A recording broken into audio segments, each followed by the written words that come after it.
जय श्री कृष्ण मित्रों। संभावनानी अंदर 13.1 ना આપણે 12 દાખલા જોયા હતા। 13મા દાખલાની આજે વાત કરીએ। જે 13મો દાખલો છે એ શું કહેવા માંગે છે? 13મા દાખલામાં તમને કીધું છે કે એક માર્ગદર્શક પાસે પ્રશ્ન બેંક છે, તેમાં સત્ય અસત્ય પ્રકારના 300 પ્રશ્નો છે। સાચા ખોટા આપણી ભાષામાં કહીએ તો ખરા ખોટા હોય એવા 300 પ્રશ્ન છે, બરાબર। પહેલાં આપણે એની વાત કરીએ કે ભાઈ ખરા ખોટા હોય તેવા 300 સરળ અને 200 કઠિન પ્રશ્ન છે। આ 300 સરળ બરાબર વત્તા 200 કઠિન, એટલે કુલ પ્રશ્નો છે કેવા 500 પ્રશ્નો। કયા પ્રકાર છે એ? ખરા ખોટા, સત્ય અસત્ય। પછી બહુ વિકલ્પ, જેને આપણે MCQ કહીએ છીએ, 4 વિકલ્પવાળા MCQ પ્રકારના 500 સરળ છે। આપણને એમ તો આમાં જ રસ હોય છે ઘણાને તો, અને વત્તા 400 કઠિન છે, આ JEE વાળાના છે, બરાબર। એટલે કુલ કેટલા પ્રશ્નો થયા? આ 900 પ્રશ્નો તમારી પાસે એવા છે કે જે MCQ છે। હવે આપણી કન્ડિશન અને સંભાવનાની વાત કરીએ। એમાં એવું તમને કીધું છે કે એક પ્રશ્ન પસંદ કરવામાં આવે આમાંથી, ટોટલમાંથી। કુલ પ્રશ્નોની સંખ્યા કેટલી થઈ? કુલ પ્રશ્નો 500 વત્તા 900 એટલે કુલ કેટલા થઈ ગયા? 1400 પ્રશ્નો થયા।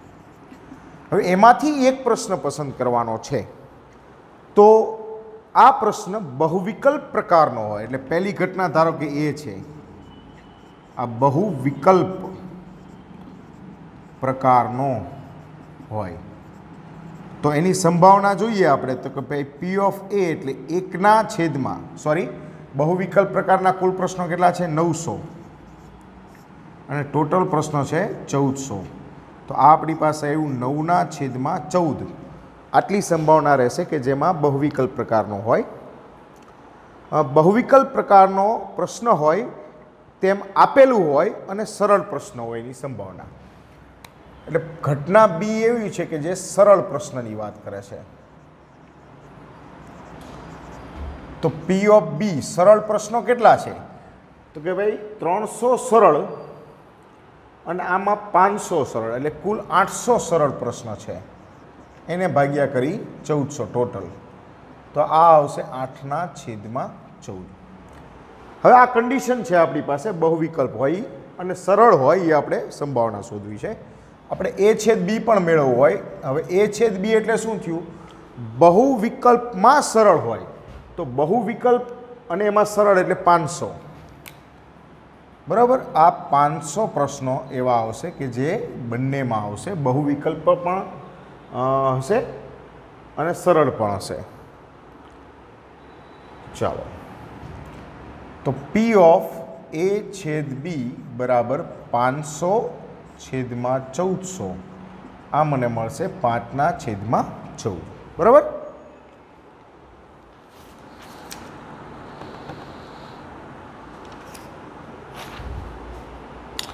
હવે આપણે જે શોધવાનું છે કે P of B એની શરતે, તો P of B છેદ A upon P of A।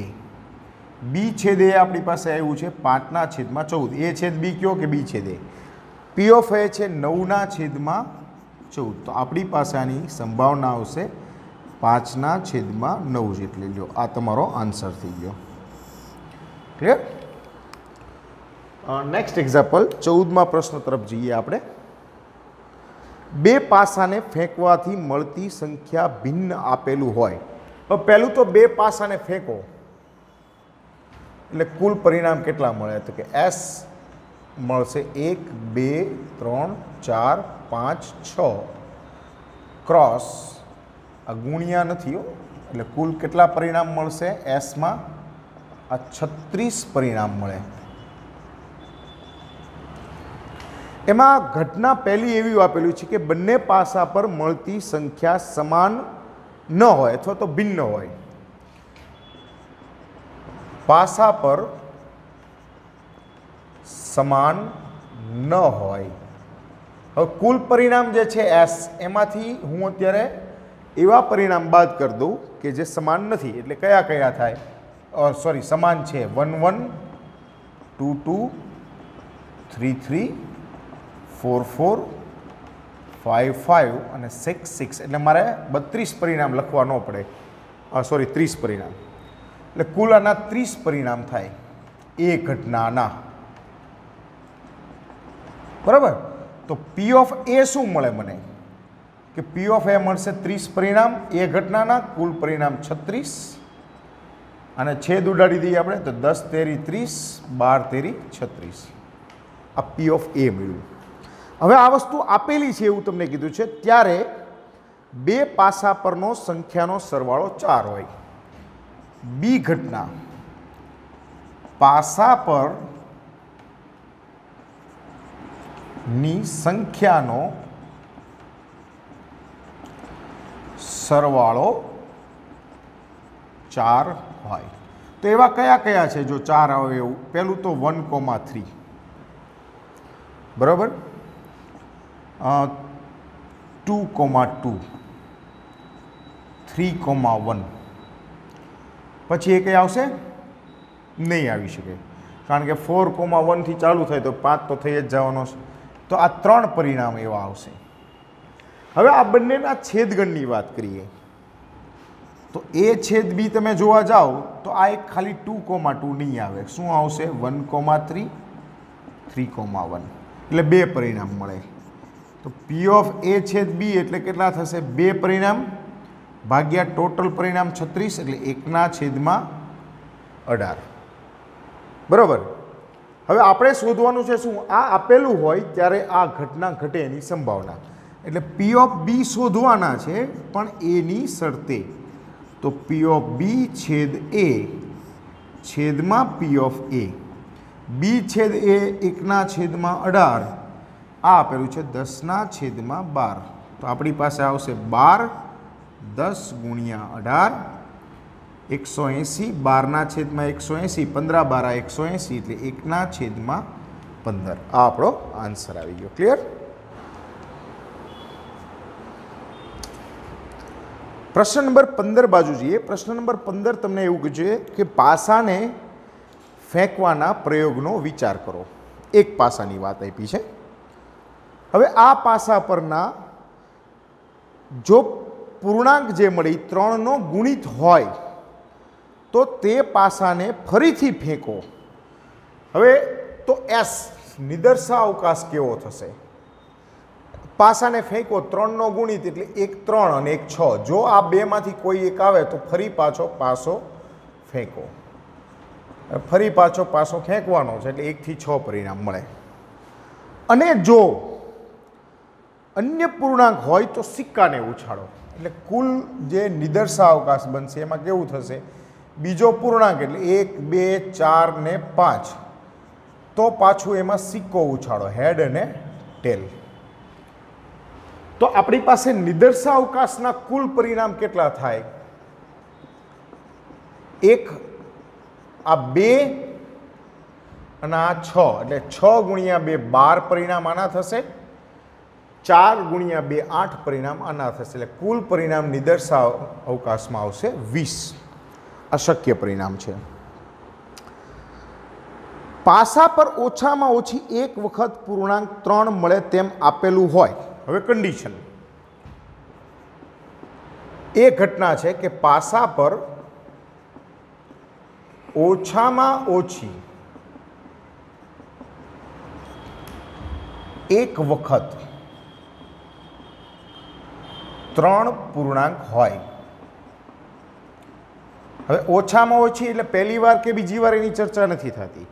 તો એ કયા કયા પરિણામ હોય? તો આ બંનેનો તમે ક્રોસ કરો ને તો પહેલું તો આવે 3,1, 3,2, 3,3, 3,4, 3,5, 3,6. બરાબર? પછી અહીંયા આવશે 6,3. તો 1 2 3 4 5 6 અને 7 પરિણામ એવા મળશે કે જેમાં ઓછામાં ઓછું એક વખત પૂર્ણાંક 3 હોય. આમાં તો શક્ય જ નથી કારણ કે એમાં 3 છે જ નહીં. તો P ઓફ એ ઘટનાની સંભાવના કેટલી થાય? તો 1 2 3 4 5 6 ને 7 r upon n કરો તો 7/20. ક્લિયર? હવે બીજી ઘટના છે 3 મળે તેમ આપેલું હોય તો સિક્કા પર કાંટ મળે તેની સંભાવના. આમ જોવા જાવ તો તરત તમને ખબર પડી જાય કે 3 અને સિક્કો ક્યારે મેળ ન થવાનો એટલે સંભાવના 0 થઈ જવાની. પણ છતાં ગણીએ કે સિક્કા પર કાંટ મળે તે ઘટના. ચલો બી ઘટના એવી છે કે જેના ઉપર તમને કીધું છે કે સિક્કા પર કાંટ મળે. હવે આપણે તો સ્વાભાવિક છે કે શરૂઆતમાં તો આપણે બે ઘટનાને અલગ અલગ સમજીને જોઈએ છીએ. તો સિક્કા પર કાંટ મળે તો એક આવશે 1t 2t 4t 5t. આ સિક્કા ઉપર કાંટ આવ્યું એવી. P ઓફ બી તમે લઈ લ્યો, આમ તો જરૂર નથી પણ છતાં લઈએ તો 4/20 1/5. આપણે શોધવાનું છે આ ઘટના પણ આ શરતે, એટલે મારે મેળવવાનું છે કે P of B oblique A, B એની શરતે. તો P ઓફ એ છેદ B upon P of A છેદ બી એમાં મળતું જ નથી. જો એ છેદ બી બરાબર શું થશે? ખાલી ગણ છે. તો P ઓફ એ છેદ બી એ મને શું મળે? 0 મળે. તો ઓબ્વિયસલી કે જ્યારે P ઓફ એ છેદ બી 0 હોય તો P of B oblique A એટલે 0/P of A. P of A એટલે ગમે એ હોય ને, શું ફેર પડે? 7/20 મૂકો તો પણ તમારો જવાબ શું આવશે? 0. આ અશક્ય ઘટના છે. હવે આપણે બે વસ્તુ એક સરસ સમજવી છે, સાપેક્ષ અને નિરપેક્ષ ઘટના. પહેલી વાત કરી નિરપેક્ષ ઘટના, અહીંયા હું, અને એક સાથે સાથે તમને વાત કરીએ છીએ સાપેક્ષ ઘટના.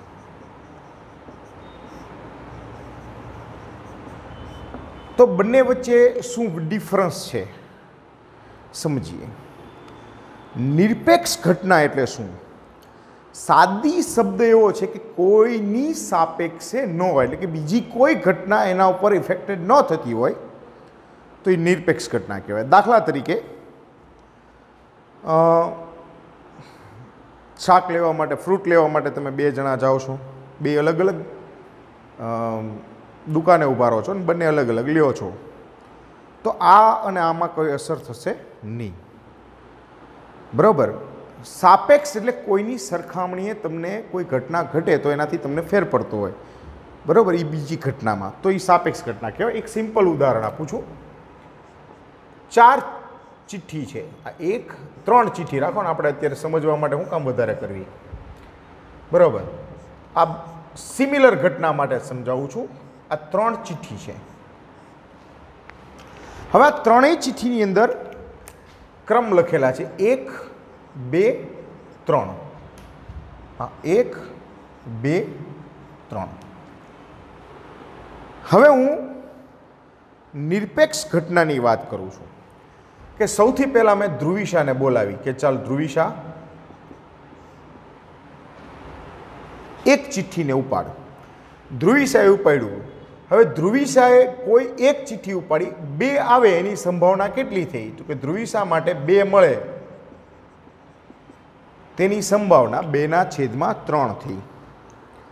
બરાબર? હવે આ ચિઠ્ઠીની પુરવણી કરી નાખી. પુરવણી એટલે ફરી પાછું મૂકી દીધી. હવે હું કાવ્યાને બોલાવું છું અને કહું છું કે તું એક ચિઠ્ઠી ઉપાડ. એ ચિઠ્ઠી ઉપાડે છે અને એના માટે હું લખું છું 1 મળે એની સંભાવના કેટલી? તો એની સંભાવના મને મળશે 2 મળે એટલે 1/3 અને આ પણ 1/3. આંકડો મગજમાં આવી ગયો.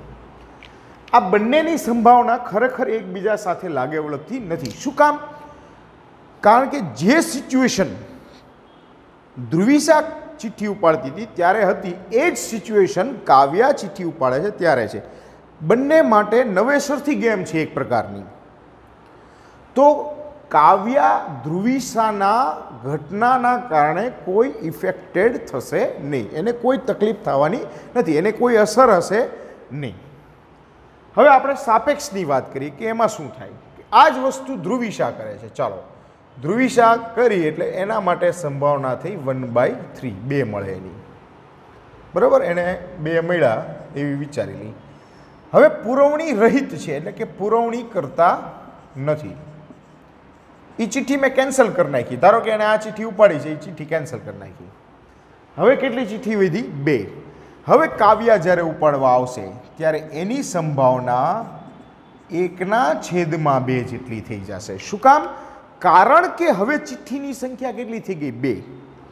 એનો મતલબ કે આ ઘટના એવી છે કે જેમાં પહેલી ઘટના ના આધારે બીજી ઘટના શક્ય બને છે, પહેલાની સાપેક્ષે બીજી થાય છે. સપોઝ તમે કોઈ ફ્રૂટ લેવા માટે જાઓ છો, 2 વ્યક્તિઓ છો, 3 મોસંબી બગડેલી હોય. હવે પહેલો વ્યક્તિ જો એક મોસંબી એમાંથી ધ્યાનથી જોયા વગર લઈ લે છે તો બીજા માટે ખરાબ મોસંબી આવવાની શક્યતા ઘટી જાય, અથવા ન લે તો વધી જાય. પણ પહેલી ઘટના ઘટે છે એના આધારે બીજી ઘટના થશે જો તમે પુરવણી નહીં કરો તો. દુકાનદાર એમ વિચારતો હોય કે ના 3 તો મારે બગડેલી રાખવી જ છે, એક ભાઈ એક લઈ લીધી તો સાઈડમાંથી બીજી 2 એક મૂકી દે તો પછી બેયને હરખું જ થાય. તો આ સાપેક્ષ અને નિરપેક્ષમાં શું મળશે? જો હું આ બંનેના છેદગણની વાત કરું તો છેદગણ કેવો મળે? તો અહીંયા છે ને a/b એ હોય અથવા તો બી હોય, અથવા તમે એમ કહી શકો કે અહીંયા n જે છે એ 3 છે, n છે એ 3 છે. નિદર્શા અવકાશ બંનેમાં સરખા રહે. જ્યારે આનો n 3 આવે તો આનો n 2 આવશે. અહીંયા નિદર્શા અવકાશ બદલાઈ જશે. અત્યાર સુધી જે આપણે કરતા હતા એ કેવી હતી ઘટનાઓ? આપણે સીધો r/n મૂકતા. શું કામ? કારણ કે nની સાપેક્ષે વાત થતી હતી. અહીંયા સાપેક્ષતા બદલાઈ ગઈ, કોઈ ઘટના આવી ગઈ તો આપણે ઘટનાના પરિણામોને નિદર્શાવકાશ તરીકે લઈએ છીએ ને. મેં તમને ઘણા લેક્ચરમાં કીધું, 2 લેક્ચરમાં. હવે તો શું ફેર પડશે? તો કે આ P ઓફ A બીની શરતે મારે લેવું હોય તો આપણું જનરલ સૂત્ર એવું છે કે P ઓફ A/B છેદમાં P ઓફ B. હવે ખરેખર P એ બીની શરતે છે, એ ખરેખર શું હોય? P ઓફ A જ હશે, કારણ કે બંનેના નિદર્શાવકાશ સરખા છે. દાખલા તરીકે આની વાત કરું કે હું P ઓફ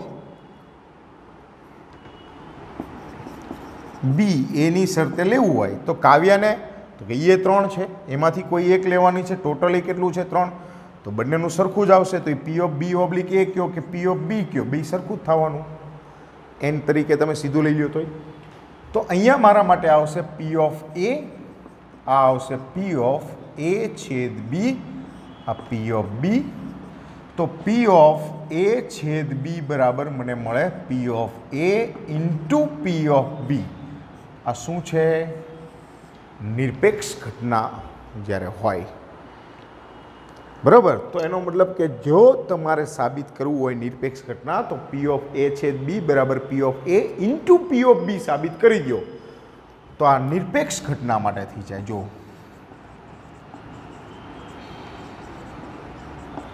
જો 3 હોય ઘટના A/B/C તો તમને મળશે P of A, P of B, P of C.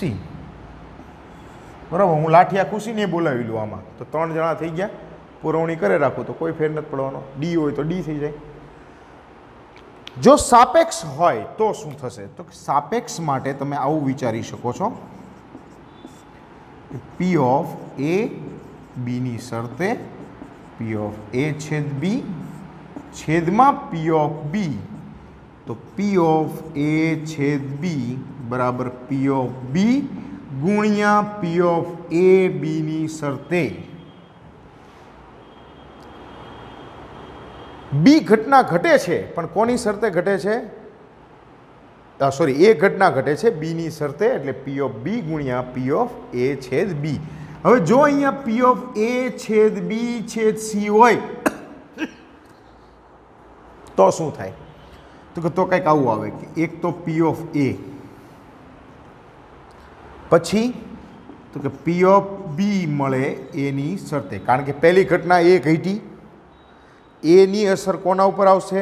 બી ઉપર આવશે, બરાબર. તો બીની એની શરતે બી થશે. હવે આ બંનેની અસર ત્રીજી સી ઉપર આવે, તો કે સી ઉપર કઈ રીતે આવશે? તો કે ભાઈ બંનેની અસર આવી એટલે આ આવશે પી ઓફ એ છેદ બી, સોરી પી ઓફ સી મળે, પણ કોની શરતે મળે? એ છેદ બીની શરતે મળે. તો આ તમારો સાપેક્ષ માટેની વાત થઈ. ક્લિયર? હા, એના માટે એક વસ્તુ ખાસ જરૂરી છે કે અહીંયા એ છેદ B is not equal to ખાલી ગણ હોવું જોઈએ, બરાબર. વધારે ડિટેલમાં આપણે એક્ઝામમાં દાખલા આવશે એટલે હું તમને કરાવું છું. ક્લિયર? 3/5 અને પી ઓફ બી એટલે 1/5 આપેલું છે, તો પી ઓફ એ છેદ બી મેળવો. ચાલો સિમ્પલ છે કે પી ઓફ એ છેદ બી બરાબર પી ઓફ એ ગુણ્યા પી ઓફ બી. પી ઓફ એ આપેલું છે 3/5, પી ઓફ બી 1/5, લ્યો આ 4/25. આ આપણો આન્સર થઈ ગયો. સેકન્ડ એક્ઝામ્પલ છે, રમવાની 52 પત્તાની થોકડીમાંથી 2 પત્તા યાદચ્છિક રીતે પુરવણી વગર પસંદ કરવામાં આવે છે. ચાલો, કુલ પત્તા 52 છે, બરાબર. 2 પત્તા યાદચ્છિક રીતે પુરવણી વગર પસંદ કરવામાં આવે, બંને પત્તા કાળા રંગના હોય એની સંભાવના શોધો. એટલે 1 બાય 1 આપણે કરવાના છે. સાદી ભાષામાં કહીએ તો ઘટના એ અને બી થઈ. તો પહેલી ઘટના એ કે પત્તું એક કાળા રંગનું હોય,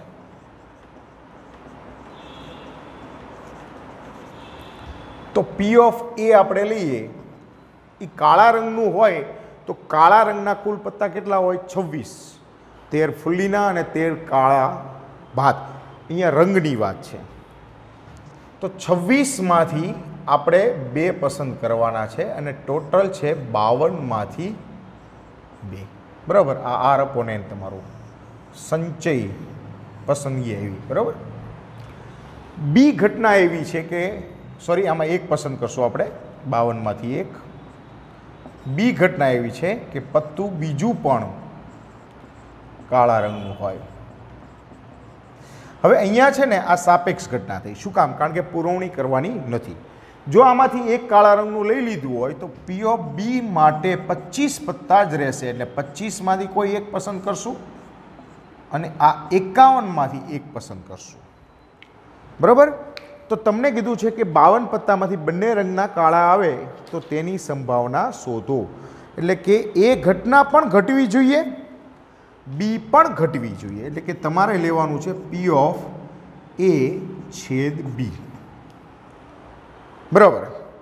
પણ એ છેદ બી લેવામાં તમારી પાસે વસ્તુ કેવી છે બેટા કે અહીંયા આ બંને ઘટના એકબીજાની સાપેક્ષ છે. એટલે ખરેખર આ જે ઘટના બની છે એ કઈ છે? બી એની શરતે બની. તો આપણી પાસે એ છેદ બી માટે શું છે કે P of A into P of B બને, પણ કોની શરતે બને? એની. તો પી ઓફ એ તમારી પાસે છે 26/1 અપોન 52/1 ગુણ્યા 25C1 અને આ આવશે 51C1. અને હવે તમે આનું સાદરૂપ બહુ સરળતાથી આપી શકશો. ક્લિયર? તો હું તમારા માટે એ રાખું છું, કારણ કે આ તો બહુ સિમ્પલ છે. 26C1 એટલે શું થાય? 26/52. અહીંયાથી જ કરી દો 1/2. આ 25/51 કિંમત મૂકી દો એટલે તમારા માટે 3 ખરાબ છે. ચાલો થર્ડ ક્વેશ્ચન જે છે એમાં નારંગી છે, એમાં 12 નારંગી સારી છે, 3 ખરાબ છે, કુલ છે 15. 3 પસંદ કરવાની છે 1 બાય 1 અને 3 સારી હોય તો વેચાણની મંજૂરી મળે. તો ચાલો પહેલી ઘટના છે એ, એમાં આપણે કહીએ કે નારંગી સારી હોય તો પી ઓફ એ કેટલું મળશે આપણને? 3 ખરાબ છે ટોટલ 15 છે, આપણે સારામાંથી જ લેવાની છે, બરાબર, ખરાબ નથી પસંદ કરવી, એટલે 12/15, તો 3 ચોક 12 ને 3 પંચા 15. આ એ ઘટના. હવે બી ઘટના છે નારંગી સારી હોય, બીજી પણ, આ બીજી પસંદગી કરી. હવે આમાં પુરવણી તો કરવાની નથી ખરાબ હોય તો, એટલે બી ઘટના ઘટશે, પણ કોની શરતે ઘટશે? એની શરતે. તો એના માટે હવે એક નારંગી કેન્સલ થઈ ગઈ, બરાબર, શેનામાંથી? સારામાંથી કેન્સલ થઈ, તો હવે વધી 11 સારી, અને ટોટલમાં 15માંથી 1 વધ્યા એટલે 14. તો આ તમારી સંભાવના બી ઘટના સારી આવે એની સંભાવના. સી ઘટના ત્રીજી નારંગી પણ સારી આવે. તો આ બંનેના છેદગણથી બનશે ને, એ અને બીના છેદગણના આધારે સી ઘટના બનશે. તો એની અંદર હવે કુલ 15 હતી, એક આમાં લઈ ગઈ, એક આમાં ગઈ, 2 કેન્સલ થઈ ગઈ, એટલે હવે 13 વધી. સારી જ લીધી છે, તો 12માંથી 2 સારી જતી રહી, એટલે હવે કેટલી વધી? 10. 3 સારી હોવી જોઈએ, એનો મતલબ કે એ છેદ બી છેદ સી ત્રણેય સરખી, બરાબર, સારી નારંગી. તો પહેલાં તો પી ઓફ એ ઘટના ઘટી ગઈ, એના આધારે બી ઘટે, અને એ અને બીના આધારે સી ઘટે છે, તો એ છેદ બી. હવે આ મૂકી દે કિંમત, તો પહેલું આવે 4/5, 11/14 અને 10/13.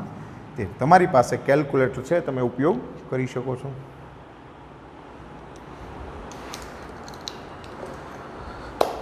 ચાલો મિત્રો, આજે આટલું રાખીએ અને નેક્સ્ટ લેક્ચર માટે તૈયાર રહેજો.